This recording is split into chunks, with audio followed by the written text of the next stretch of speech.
Hello YouTubers, it has been a very long time since I last blogged, and I'm sorry about that. I'm turning out to be the worst vlogger ever, um, but um, I'm probably going to break this up into a couple of different videos just so people don't have to watch a like 20-minute long video. But so this first video I'm going to talk about my surgery. It was on November 4th. It was originally scheduled at like 4 p.m. in the afternoon. It ended up getting moved up a couple hours. I was back in my room by like 6 p.m. that night after surgery. Everything went well. Yeah, it went well. I mean, I was out for the most part, so I don't really remember a lot of that day. I got a lot of pain meds. I woke up and I was actually in a lot of pain. My surgeon doesn't do a liver shrinking diet, so I did do a clear liquid diet for 3 days beforehand, and then that's it. So my surgeon uses what's called a liver retractor instead of that liver shrinking diet, and yeah, I I think that I'm gonna recommend that liver shrinking diet. The people that I would talk to that did that diet and didn't have their liver retractor woke up and they weren't in the kind of pain that I was. When I woke up, my diaphragm was spasming, so I had this really tight pain in my mid-sternal area, or right here, and I felt like I was having a heart attack. I was like, oh my god, I'm dying. But it was fine. They gave me more pain meds. I don't remember much of that night. They want you to get up and walk within hours after your surgery to kind of prevent blood clots and get stuff moving along. So they ended up waking me up at like midnight, and that was a no-go. So they got me up again at like 4, and they were like, okay, you gotta go to the bathroom. And I was like, well, I don't really, okay, fine. So I got up and walked to the bathroom. It was fine. I was on a lot of pain meds. My hospital was really good about keeping me up to date with that, or not letting it get behind. So it wasn't terrible. I wasn't actually in a lot of pain, but I was tired for I like slept through my entire hospital stay. I know a lot of people are like, oh, I'm gonna bring books and movies and stuff to do, and like literally when the nurse wasn't making me walk, I was asleep. I slept through that like entire week. So surgery was on Tuesday. Wednesday morning I had a upper GI, so they made me swallow this really disgusting thing and take or liquid, and then they took pictures, which I work in medical imaging, and I actually work at the hospital I got my surgery at, so I knew everybody down there. It was really kind of, I mean, it wasn't funny to me at the time because I was so out of it, but I guess it was pretty funny for them. So everything was fine, so they moved me on and let me drink something at that point. So I was just on water, and then as soon as I think I was on ice chips. They let me have ice chips that night, and then they moved me on to water, and then like broths and stuff, and said they gave me like targets that I had to reach. So on Thursday I had targets that I had to reach in order to leave, and that included getting up like 6 or 7 times, and I had to drink 4 ounces of water in an hour, or 4 things of liquid in an hour. And it's a lot harder than it sounds. I mean, one, I was exhausted, so I didn't want to stay up, and it took me forever to drink. I was having a lot of spasms. Whenever I put anything into my stomach, it would like spasm, which was not fun, even through the pain meds. And so it took me a little bit, but I left Thursday evening. It was like 5 or 6 p.m. on Thursday evening, and went home. My Nana, my grandmother, my mom's mom, came up. She's in Albuquerque. I'm in Denver. She came up for my surgery and was there from Monday to Monday. So she was really, really helpful, and I'm really grateful that she was there. So I got home Thursday night. Don't really remember much. I mean, I was trying to keep up with everything, all my pain meds, and I had to do 14 days of a blood thinner, so Levinox injections, and Levinox injections get injected into your fat. So they tell you upper thighs, arms, or stomach, and then they're basically just like, just do it in your stomach. So I did it in my stomach. I had to switch sides. It wasn't that bad. I left. I had a drain, a JP drain in. I'll show you guys a picture of what that looks like.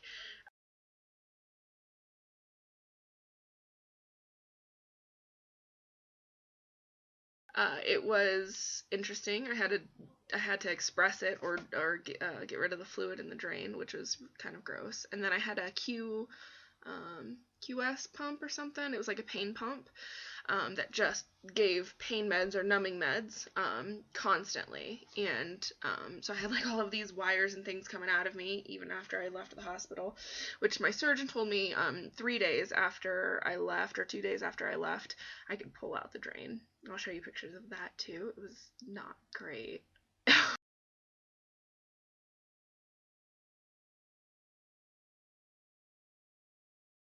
Oh my god, it was not great.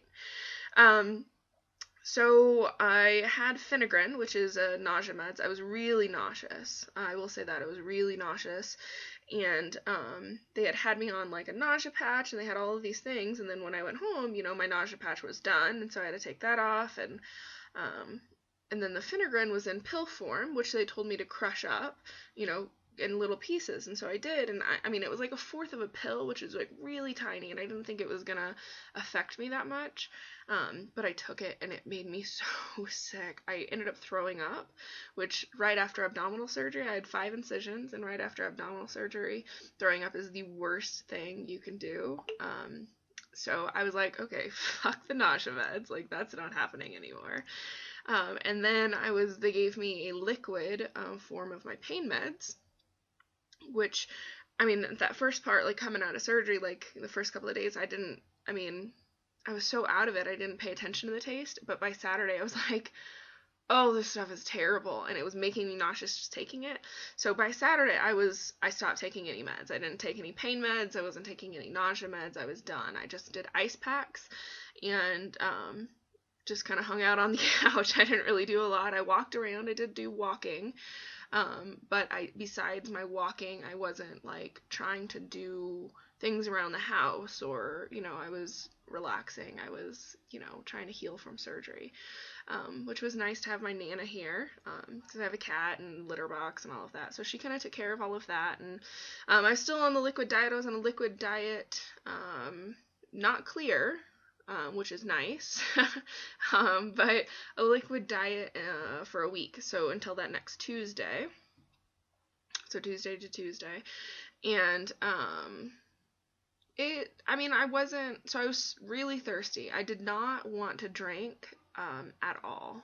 I was having a really hard time, even though when I was in the hospital, I was able to get 4 ounces in an hour.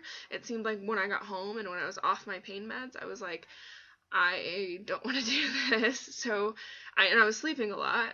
So like I really wasn't like missing it, but I wasn't hitting my goal for protein. I wasn't hitting my goal for water. I wasn't even coming close to like 20 ounces a day. So I was like super dehydrated that first couple of days. So eventually it got better.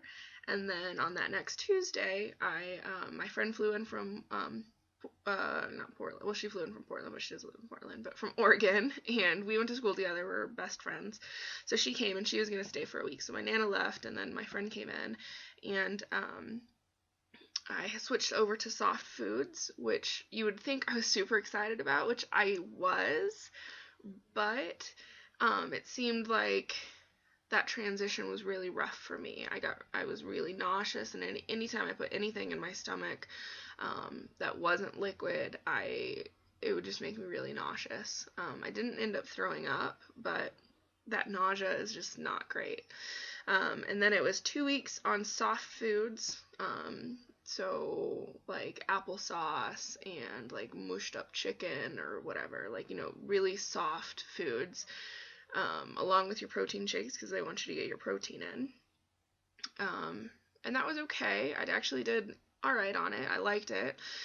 During that time was Thanksgiving, so I can show you a picture of my Thanksgiving plate. Um,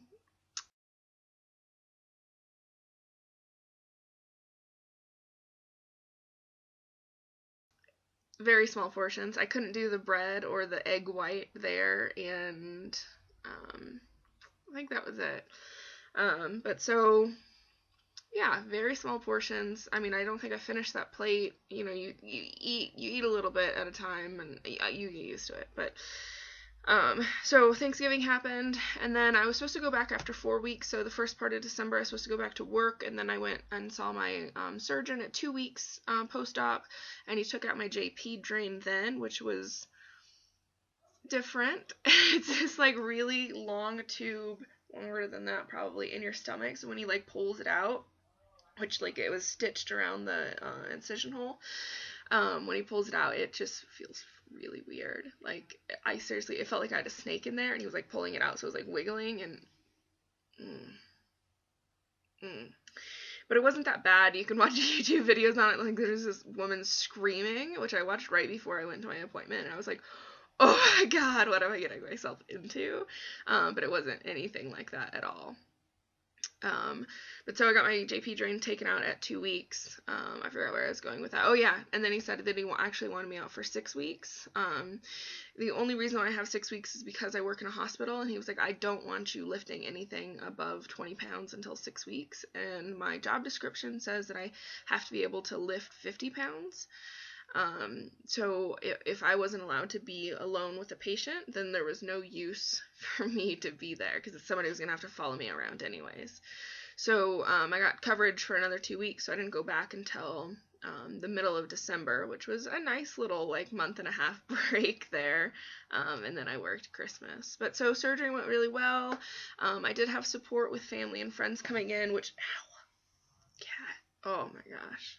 Anyways, I did have really good support, and I feel like that really made a big difference for me. And I understand that a lot of people aren't going to take off 6 weeks because their jobs, they can't, for one, or two, because they don't need to with their jobs. But it was necessary for me, and I actually really liked that I kind of had some time off and to heal. And so yeah. Surgery went well. Everything was going good up to that point. My next video will talk about months 1 and 2 post-op. So click on the next video if you want to watch.